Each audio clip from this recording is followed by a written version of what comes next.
چونکہ بات عائشہ کی ہو رہی ہے اس لیے یہ دو آدمی یاد آ گئے تھے۔ انہوں نے ایسے ہی واقعات سنائے تھے جیسا عائشہ کا میں نے اپنی آنکھوں دیکھ لیا تھا۔ انہوں نے جو واقعات سنائے تھے وہ عائشہ کی ایکٹنگ سے ذرا مختلف تھے۔ وہ اس طرح کہ ان دونوں نوسر بازوں میں کوئی ایک گاؤں میں گیا ہوا تھا۔ اسے بتایا جاتا ہے کہ ایک جوان لڑکی کو کوئی دورہ پڑا ہوا ہے۔ شاہ جی کو لڑکی کے گھر لے جایا جاتا ہے۔ وہ لڑکی کی حرکتیں دیکھتا ہے اور اس کی باتیں سنتا ہے۔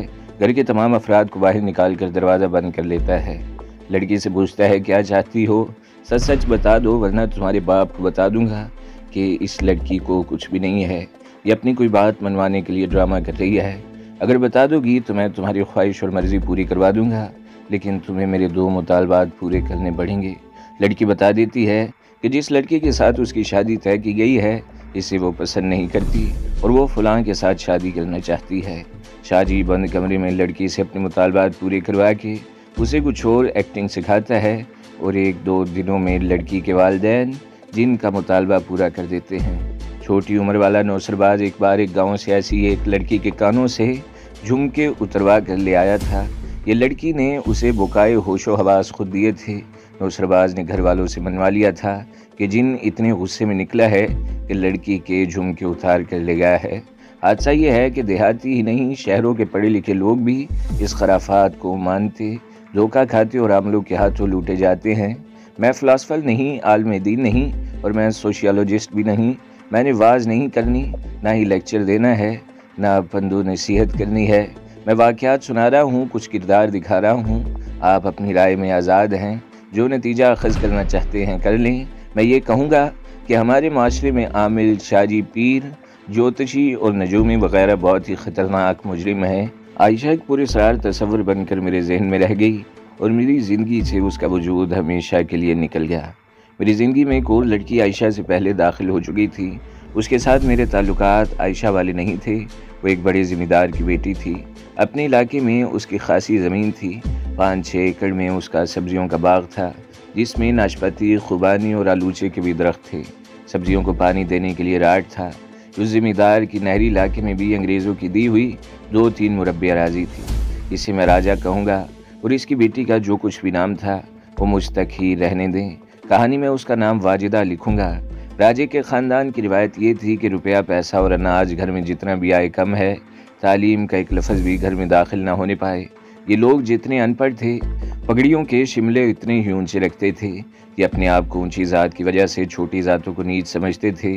ان کے اونچے پن میں جو نیچ پن تھا یہ انہوں نے کبھی محسوس نہیں کیا تھا۔ میں ذرا چھوٹی ذات کے خاندان کا فرد تھا۔ میں نے میٹرک پاس کر لی تو کبھی کبھار یہ راجہ صاحب مجھے اپنے گھر بلا لیا کرتے اور ساتھ حکم دیتے کہ قلم دوات اور کاغذ لیتے آنا۔ میں چلا جاتا۔ وہ آ گیا تو؟ راجہ ایسے لہجے میں کہتا ہے جیسے آقا اپنے غلام کو حکم دیتا ہے۔ قلم دوات اور کاغذ لایا راجہ جی؟ خط لکھ لے گا؟